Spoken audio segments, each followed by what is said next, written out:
सब कुछ है लेकिन संतान नहीं है। और आज की स्थिति भी यही है कि अगर आज इस कलयुग के दौर में अगर सबसे ज्यादा परेशान है तो वो संतान से ही सभी परेशान है।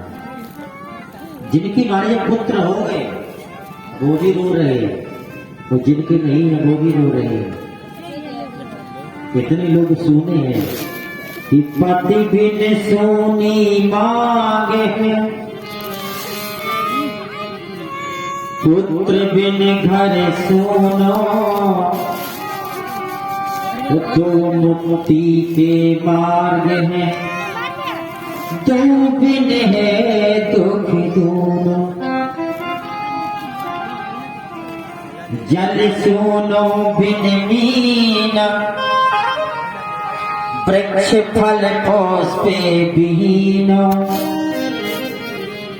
मंदिर सुनो बिन दीप, तैसे पिता पुत्र है विहीना। स्त्री है, अगर उसका पति चला गया तो बोले उसकी मांग सोनी है। जिस घर में छोटे छोटे बाल गोपालों के रोने की आवाज नहीं सुनाई देती है तो बोले घर घर नहीं है, बोले घर शमशान है, बोले सूना है घर। मंदिर है, मंदिर में अगर घंटा घड़ियाल की ध्वनि नहीं होती है, आरती नहीं होती है, तो उस मंदिर में देवी देवता वास नहीं करते, बोले मंदिर बिल्कुल खंडर है। कहने के लिए तो वो मंदिर है लेकिन उस मंदिर में देवी देवता वास नहीं करते। जल है, जल में अगर मीन माने मछली नहीं है तो जल को भी सूना बतलाया है। वृक्ष है, वृक्ष में समय आने पर फल नहीं लगते तो बोले वृक्ष भी सूना है। सब कुछ है मालिक लेकिन संतान नहीं है। तो जानता था कर्मकांडी ब्राह्मण है कि जिसके संतान नहीं है तो बोले उसे नरक में जाना है, क्योंकि सारे नरकों से तो ये जीव पार हो जाता है। सबसे भयानक नरक है जिसे कहते हैं तुम नाम का नरक। और इस नरक से ये जीव तभी पार होता है जब तक पुत्र अपने पिता की कपाल क्रिया नहीं कर देता है। इस नरक से मात्र पुत्र ही निकालता है पिता को। तुम नाम नरका त्रायिता सा पुत्र।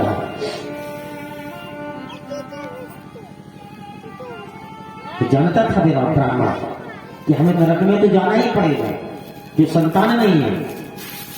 तो इससे जीवित रह करके हम क्या करेंगे? जंगल में जाकर के अपने प्राण दे देंगे। चला जा रहा है लेकिन मारने वाले से बचाने वाला बड़ा होता है। जब तक ऊपर से वारंट नहीं आया, लाख प्रयास कर लेना, मौत नहीं होगी।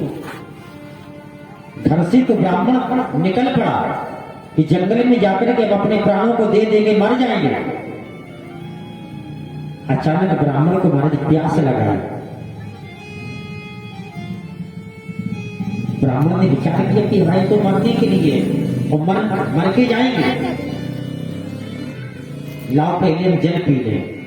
जैसे ही जल पीने के लिए ब्राह्मण बैठा, धन्य है प्रभु की लीला, एक दंडी स्वामी चले आ रहे, हाथ में दंड लिए और आकर के ब्राह्मण के पास में खड़े हो गए और कहने लगे कि ब्राह्मण क्या बात है? कथम रोदसी विप्रः। अरे ब्राह्मण क्यों रो रहे? काते चिंता बली असी, तुम किस चिंता में डूबे हो? स्वस्थ दुख का कारण, अपने दुखी होने का हमें कारण बता, तुम क्यों दुखी हो रहे? तो ब्राह्मण और रोने लगा कि कम से कम हमारे कोई पूछने वाला तो है।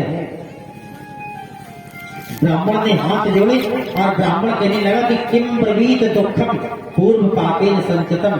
महाराज हम क्या बताएं, हम तो बस ये जानते हैं कि इस युग में तो हमने कोई गलत काम नहीं किया, अच्छा काम किया है और पैर फूक फूक के रख रहे हैं कि हमारे हाथों से कोई अपराध ना हो जाए, पाप ना हो जाए। लेकिन इस युग की तो हम गारंटी ले रहे कि इस युग में तो हमने गलत नहीं किया, लेकिन हो सकता है, बोले पूर्व पापेन संचितम, बोले अगला जन्म हमारा खराब है, बोले इसीलिए हमें दुख देखना पड़ रहा है।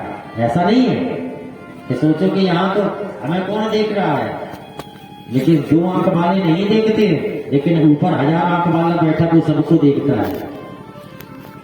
जैसा करोगे वैसा होगा।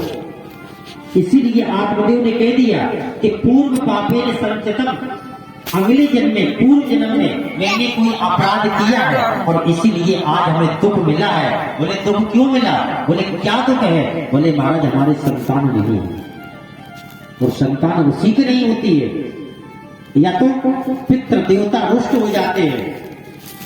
जिस घर में पितृ देवता रुष्ट हो तो समझो उस घर में संतान नहीं होगी, पहली बात। और दूसरी बात, बोले अगले जन्म में अगर कोई अपराध करके आए हो, जब तक उतना दंड नहीं मिल जाएगा, उस पाप का प्रायश्चित नहीं कर लोगे प्यारे, तब तक संतान नहीं हो सकती है। इसीलिए आत्मदेव जी कह रहे कि महाराज अब आप ही बताइए। तो मस्तक की रेखाएं पढ़नी दंडी स्वामी ने। दंडी स्वामी कहने लगी पहले तो तुम ये बताओ करते क्या हो? बोले महाराज पुरोहिती कर्म करते, पांडित कर्म। बोले यही के मारे तुम्हारे संतान नहीं हो रहे। क्यों? पुरोहिती कर्म में तुमने जितना भी धन अर्जित किया है, पैदा किया है, उसमें से 10वां अंश दान किया। ब्राह्मण कहने लगा 10वां तो छोड़ो, हमने आधा भाग दान कर दिया। अगर 5000 मिले तो बोले हमने 2500 दान ही कर दे। बोले धनार्दम धर्म मार्गे, धर्म के मार्ग में आधा दान कर दिया। ताभ्याम नीकम पुत्रम नेव चाह नेव चाह नेव चाह, ना तो पुत्र हुआ ना पुत्री हुई।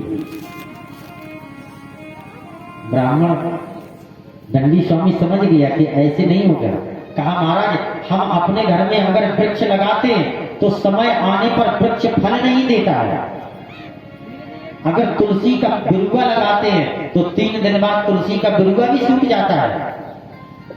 और घर में अगर गाय लाते हैं तो अगले बार बछड़े को जन्म ही नहीं देती है, गाय बांझ हो जाती है। ऐसा पाप होता नहीं है। दंडी स्वामी कहने लगे कि ब्राह्मण घबराओ नहीं, हमने तुम्हारी मस्तक की रेखाएं पढ़ ली है। बोले 1 जन्म की कौन कहे? बोले 7 जन्मा तब, बोले 7 जन्मों तक पुत्रेव नेव चाह नेव चाह नेव चाह, 7 जन्मों तक तुम्हारे भाग में पुत्र का सुख नहीं है। ये नहीं कहा कि पुत्र नहीं है, बोले पुत्र तो तेरे है लेकिन पुत्र का सुख नहीं है। तो ब्राह्मण पंडित जी महाराज ने हाथ जोड़े, बोले महाराज पुत्र दे दे, सुख तो हमारे घर में बहुत भरा हुआ, सुख की कमी नहीं है। और ये सत्य है, अगर सुख मार्केट में मिलता तो हर व्यक्ति जाता। कोई कहता हमें 5 किलो सुख दे दे, कोई कहता 10 किलो दे दे। क्यों? ये सुख कब मिलता? बोले आज कल के पिताओं को अपने अपने कर्मों से सुख मिलता है। और 100 में से मात्र 80% ही पिता होंगे जो महाराज सब रो रहे हैं, और 20% ऐसे होंगे जिन्हें पुत्रों का सुख मिल रहा है। उन्हें सब रो रहे, जिनके पुत्र हैं वो रो रहे, और जिनके नहीं बोले वो रो रहे। वे सोच रहे कि लला हो जाए, वो लला हो गए तो वे कोई डरे महाराज जेल में, कोई डरे रेल में। एक माता जी के थे 4, एक आध की कौन करे 4 लड़का है। वो माता जी पहुंच से बैठ के महाराज समथर जा रहे थे। तो माता जी ने देखा कि एक माता जी अकेली बैठी है, तो जाके उन्हीं के बगल में बैठ गई और हाल इनकी बातचीत शुरू हो गई। चाहे माताओं का स्वभाव होता है, चाहे जेल, चाहे महाराज रेल में जाए, चाहे बस में जाए, चाहे मेला में जाए, चाहे भागवत में जाए, इनकी दोस्ती हाल हो जाए। तो तनक देर में इनको हाल कैब रिकॉर्ड चालू होएगा। बोले क्या बहन जा बताओ तुम कहाँ जा रहे? बोले हम तो समथर जा रहे। तुम? बोले हम वहीं जा रहे। अब धीरे धीरे बातचीत आगे। बोले क्या गए या बताओ तुम्हारे क्या लड़का है? तुम्हारा उसके एक भी बालक नहीं था, तो रोने लगे। बोले बहन